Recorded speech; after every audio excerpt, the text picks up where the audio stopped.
Mic checker. Chicka, chicka, chicka. It's not some, baby. Yeah. A one time, baby. What? For your mind, baby. Yeah. We gon' shine, baby. And what we do, we gon' grind, baby. Yeah. What? And this is another episode. So. Swingers After Dark. And this is your host. Not some, baby. Here we go. You know, I'm about to give y'all some real talk, baby. Some real talk. Now, I'm a firm believer that, you know, anything that you do in life, you got to learn it. You know, you got to learn it, practice it, and master it. You know, it's baby steps. There are levels to this shit. There are levels. And the swing lifestyle is no different. And you know, just because you're a freak, that doesn't mean you're wired to be in the swing lifestyle. It's like, yeah, you're a freak. You love to fuck. But here's the kicker. Because you stomach seeing the sight of your mate getting pounded out, getting fucked the shit out of him or her at a party. Can you stomach that? Can you stomach that sight? Can you stomach that idea? You feel me? Because being a freak and being a polyamorous person doesn't automatically mean that you're suitable for the swing lifestyle. They're not inclusive. You feel me? Because it's like you're polyamorous, yes, but that means you're fucking somebody without necessarily sharing. Or you got a deep connection with that person. It's not just fucking. You have to develop a deep connection with that person when you're in a polyamorous relationship. Or if you're just fucking, there's no strings attached. When you're getting your freak on. When you're a freak, you're just fucking. You may have a kink or a fetish. You're just fucking. When you're polyamorous, you're fucking with feelings involved. You have a vested interest in that person. But swinging is just swapping. You know, y'all swapping to be intimate. And I say all that to say, you know, when you introduce somebody in a lifestyle, into the swing lifestyle, first and foremost, find out if they're really about that life. Is the person you're introducing wired to be a lifestyler? Because you have a lot of people who are not lifestylers at heart and at mind. They're physically in the lifestyle, but mentally they're not there. Emotionally, they're not there. They can't stand to see their mate getting their shit off with somebody else. And that's why you see a lot of breakups in the lifestyle. A lot of people are monogamous, but physically they're in a lifestyle. They just want to fuck a lot of people with no strings attached. And then when they get in a relationship, they want to leave the lifestyle. And you have a lot of people who are like that. They're monogamous at heart, but when they're single, they want to fuck everything moving. Including your mate, including your spouse, including your significant other. And that's why if you're in a couple, if you're in a serious relationship or even in a situationship, because a lot of situationships are more serious than marriages, quiet as kept. But if you're serious with somebody, you have to vet whoever you're playing with. You feel me? Because if you fucking with a freak or a person who's monogamous at heart, they have nothing to lose. They have all to gain. And when you come into the swing lifestyle as a couple, you have everything to lose. That's why you have to vet your partners, your sexual partners. Just because you're fucking and the foundation of the lifestyle is sex, that doesn't mean that you should not cross your T's and dot your I's. You should be on your P's and Q's when it comes to vetting your sexual partner. Because you're swapping energies. You don't know if somebody bringing a negative energy into your abode, into your room, into your household, into your mate. You feel me? You're swapping energies. Not only you're swapping fluids, but you're also swapping energies. You're swapping spirits. And not for nothing, man, I fucked a few toxic chicks to the point where I had to sage not only my apartment, but my body. Like, you have to cast out those evil spirits. You have to, detox those evil spirits, because you can take on the characteristics of the person you're fucking, even if it's a fucking one night stand. I'm a firm believer of that, because we're spiritual creatures. Like what you see, like our skin, our organs, our skeletons, that's just our spacesuit. But within the physical part, you see spirituality, stuff that you can't see. You cannot see the vibes. You cannot see the chemistry. You cannot see the energy. You feel me? But what you can see and grasp is the result of sleeping with somebody. You may take on the personality of the person you're fucking. And that's why, even as a single person, you should vet the person you're sleeping with. See if that person is a piece of shit. You understand me? See if that person got good energy. Like, we're not perfect, but at the same time, see if the person who you want to lay down with, they cool people. Like, it's to a point where I gotta ask myself, if I get this chick pregnant, can I co-parent with this woman? Real talk. Like I'm at an age where I gotta think like that. And when you're in the lifestyle, you gotta think like that as well, but on another level. You gotta think, if I sleep with this person, not only could I get an STD, but could I also, get a mental baggage that I don't want rather. Could this person help me spiritually? Can I have a stimulating conversation with that person before, during, after sex? Sometimes I like to talk shit when I fuck. So yes, I want to know if you can stimulate me as well when I'm digging in them guts. You feel me? I want to know. And when you introduce somebody into the swing lifestyle, don't feed that person to the wolves to the point where the newbie that you introduce is breaking all types of protocol, is breaking all types of social etiquette. They think that just because they're in a swing lifestyle, it's the wild, wild west, and that's not the case, baby. That's not the motherfucking case. There are rules to this shit. There's a code of conduct to this shit. There's an etiquette to this shit that you gotta follow. And everybody have their own set of rules. And when you introduce somebody into the swing lifestyle, you have to convey that to that person that, just because we want to get our rocks off, that doesn't mean you should be willy-nilly and avoid somebody else's code of conduct. You understand me? There's rules to this shit. And that's where the drama and the beef comes into play. Because, I'm a firm believer, while there's no right or wrong way as how you carry yourself in a lifestyle, it is a respect issue. Everybody got their way of swinging, but respect should be universal. There's no right or wrong way, per se.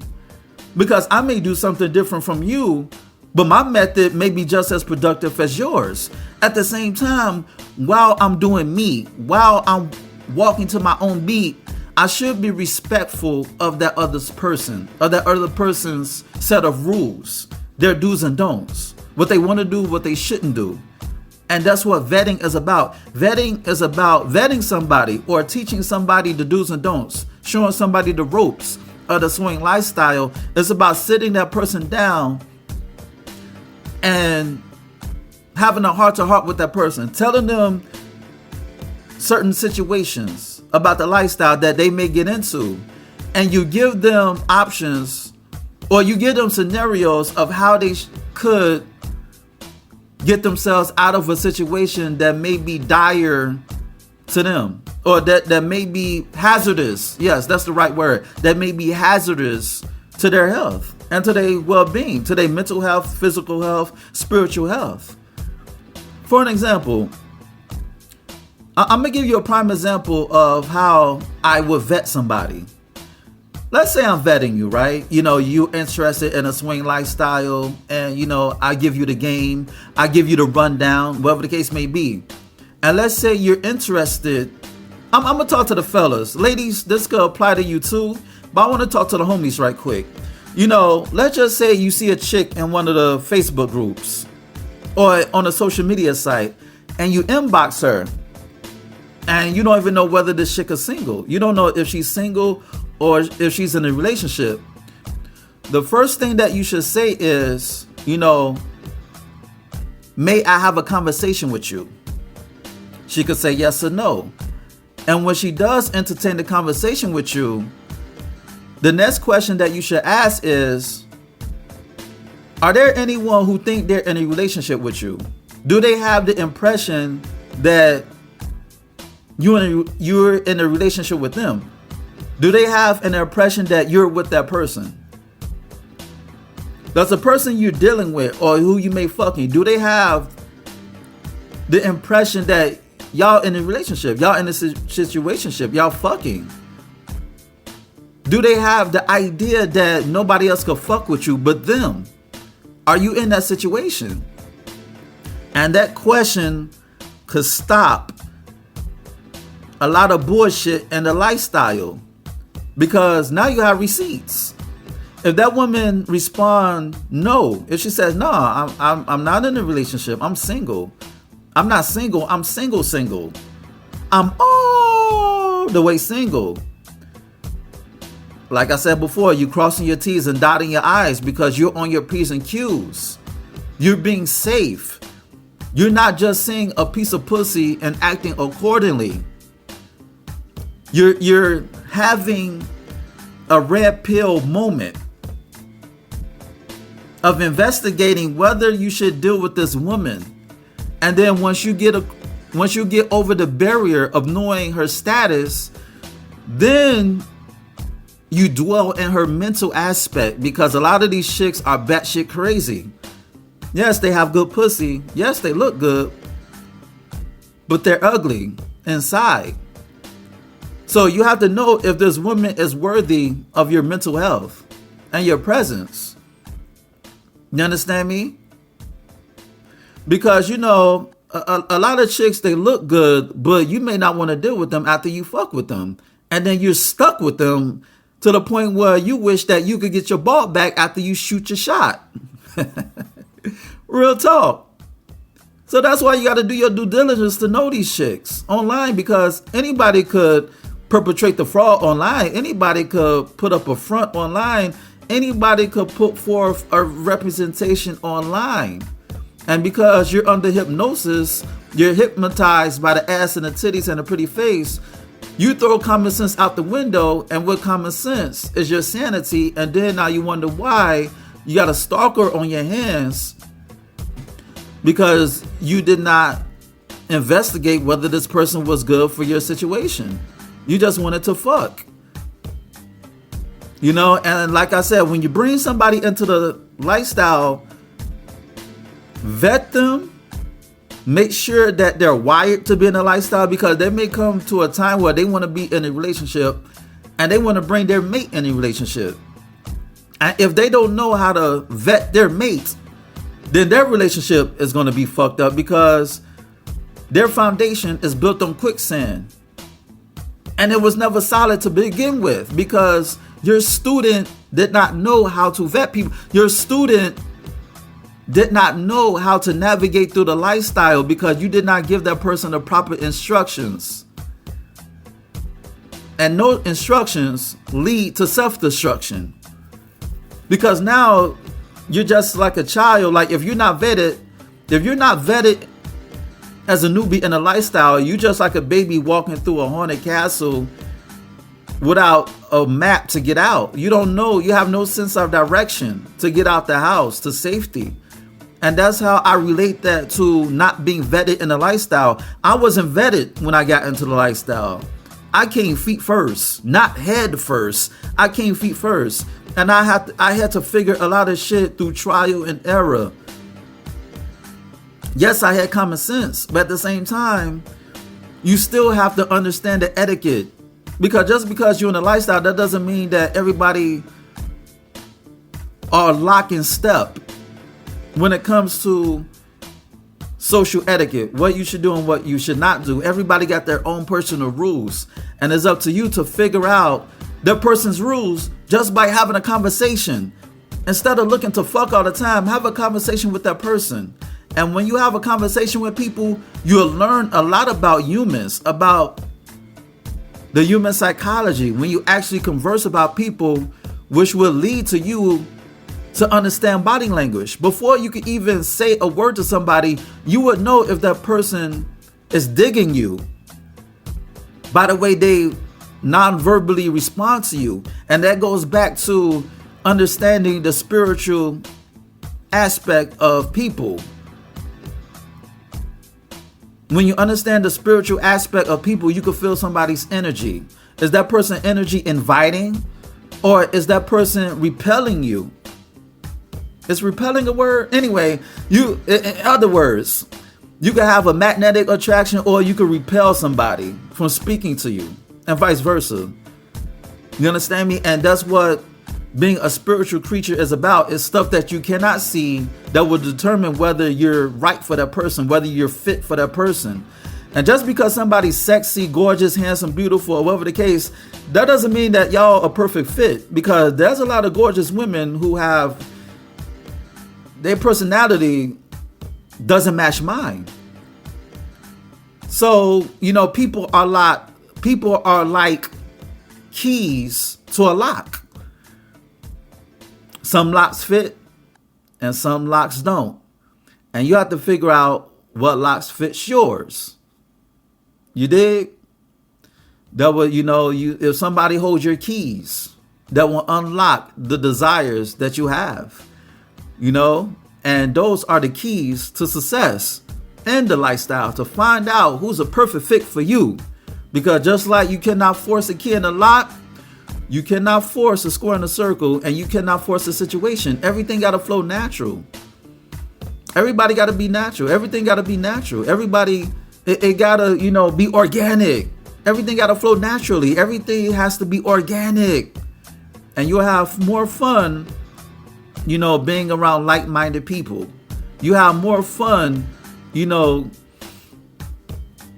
have more fun like that. And, that's how, what more can I say? What more can I motherfucking say? And on that note, this has been another episode of Someone Gets After Dark, and this is your host, Nasun, baby. Check out my website at www.nasunblaze.com. That's www.nahsunblaze.com. And check out my ebook, You, Me, Us, Them. The Swinging Manifesto is on Nook, Kindle, iBooks, Google Play. Go get it. Shoot me an email at swingpodcast@gmail.com. That's swingpodcast@gmail.com. And hit me up with any questions or concerns that you may have. Rate, share, subscribe, and comment on this podcast. Dig. And on that note, until next time, peace.